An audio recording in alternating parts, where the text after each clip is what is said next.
Hey there, welcome back to my channel. If you're new here, make sure to hit that like button and subscribe leave to stay up to date. I was 14 when I was diagnosed with clinical depression. The next year came the generalized anxiety disorder and panic disorder diagnoses. I turned 24 earlier this year, which means I've been living with depression and anxiety for a decade. If you asked me 4 years ago how I'd feel at 24, I'd have guessed beaten down and tired of life. That couldn't be further from the truth. I feel the best I have since the initial diagnosis. I love living and I actively look forward to tomorrow. That's not to say everything's perfect, however. Some things never change. But how we tackle them does.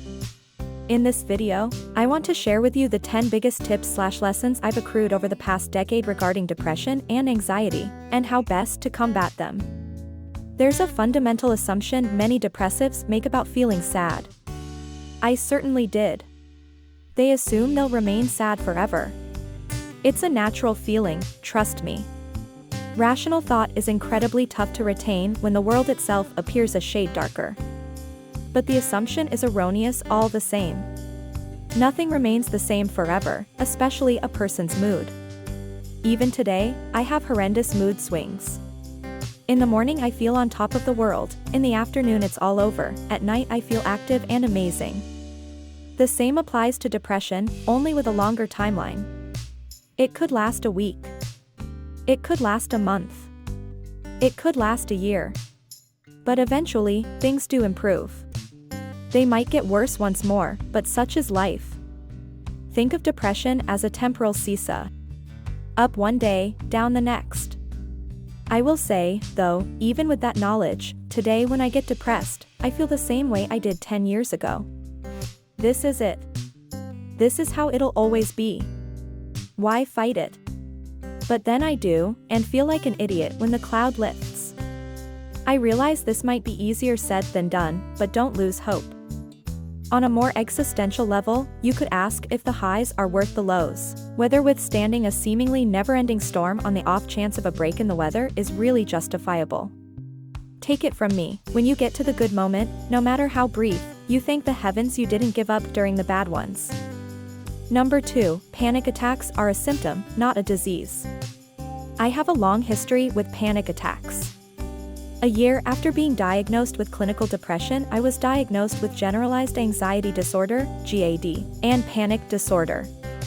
Sweaty palms and a tingling in my extremities were mainstays, and full-blown panic attacks were a daily occurrence. I began to avoid certain activities, like going anywhere remotely crowded, for fear of triggering an attack. I spent every hour of every day worrying about the next attack. When would it happen? Would it be the one that finally ended me? I was living life from one panic attack to the next. When panic attacks take over your life, it becomes easy to forget they're not a disease in and of themselves. At least not usually. There's always an underlying cause.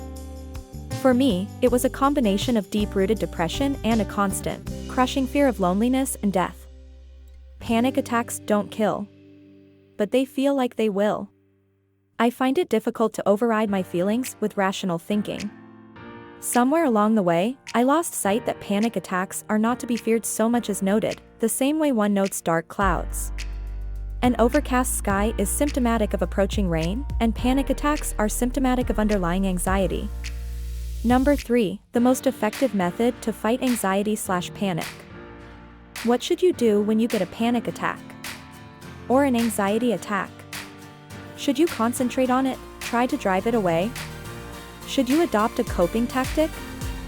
Should you phone a friend? Should you check into a hospital? What's the best way to fight panic? Well, that depends. Coping tactics work for most people, and there are a few of them. One highly popular technique is the 5 senses method. When you're having a panic attack, try to divert your attention by identifying what you can see, hear, smell, touch, and taste in the moment. However, I can never fool my brain. No matter how much I try to ignore an attack, it tells me there's a problem and I need to do something about it. That doesn't mean the 5 senses method won't work for you, it just doesn't work for me. No, what does work for me is doing nothing.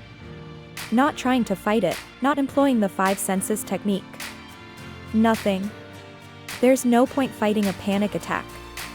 It's like a black hole. The more attention you give it, the more of your energy it absorbs, and the more it grows in size and power. Even using a coping technique would technically be fighting the attack. It's like a bully, the more you engage it, the more aggressive it becomes. Ignore it. Get on with your day. Watch a video. Read a book. Watch television. It'll eventually lose interest and move on.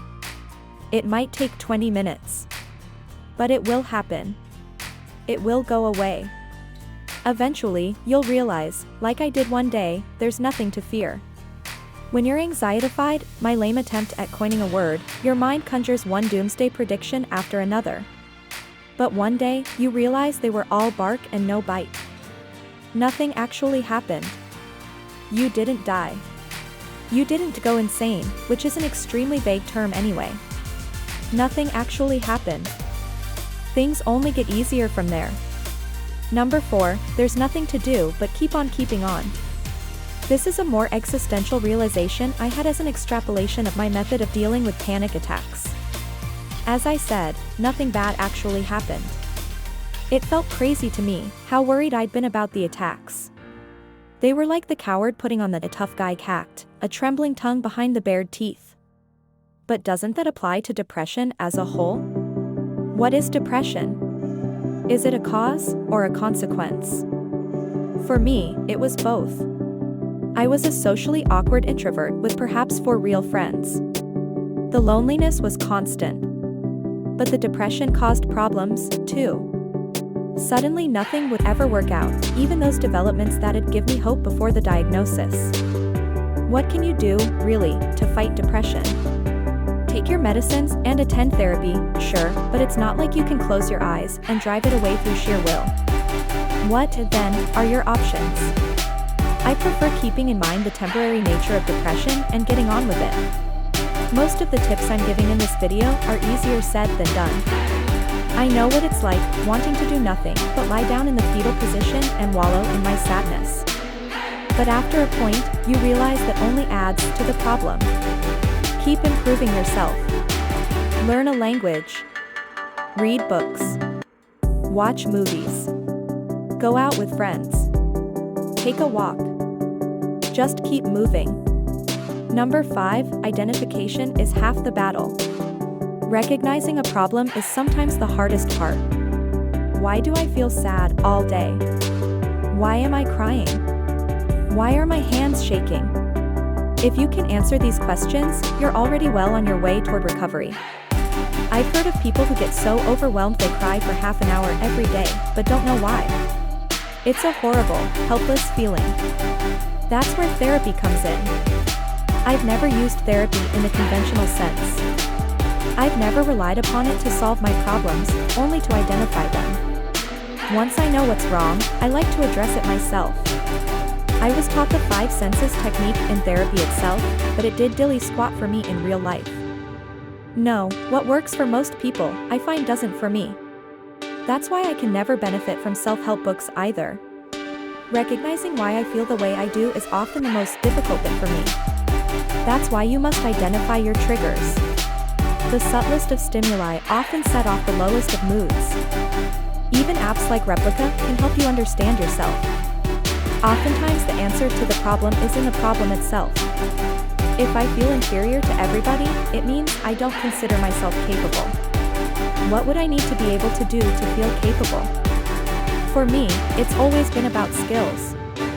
I must be a skilled writer, no more than the mandatory 3 languages. I'm from India. Be good at skill-based games like chess and crosswords.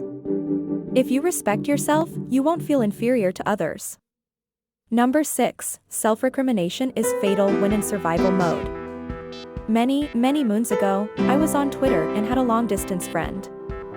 She once told me when a person's in survival mode, whatever they need to do to make it through the day is okay.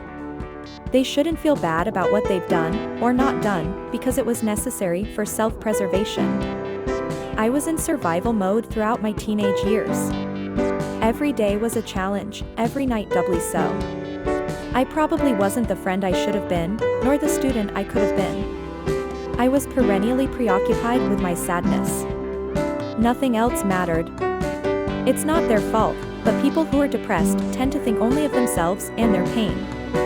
The world is incredibly small and lifeless when you're sad all day. If you're unable to realize your full potential, if you can't work as much as you would otherwise, if you can't attend to your partner's every need, that's okay.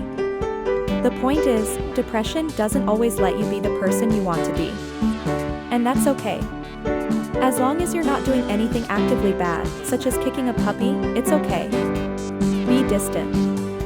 Go off the grid. Whatever you need to do to recharge and prepare to face another day.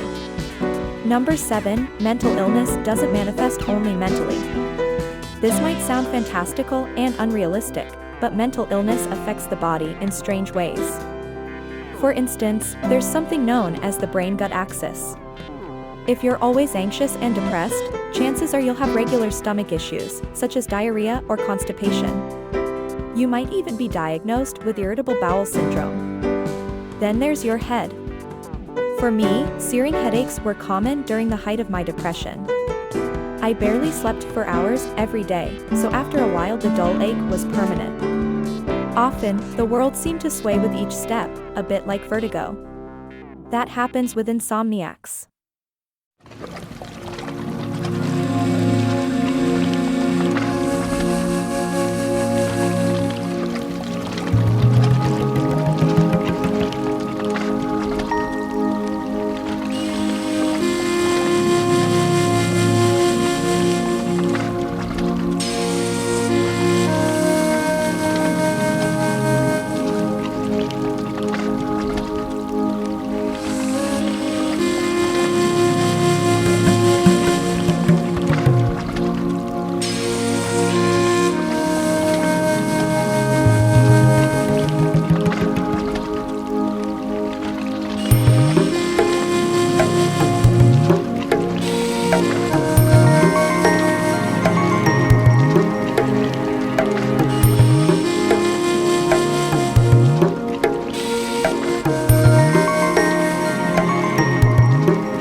Clinical depression is treatable, but not curable.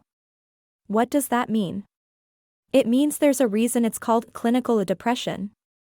It means there's a chemical imbalance in your brain.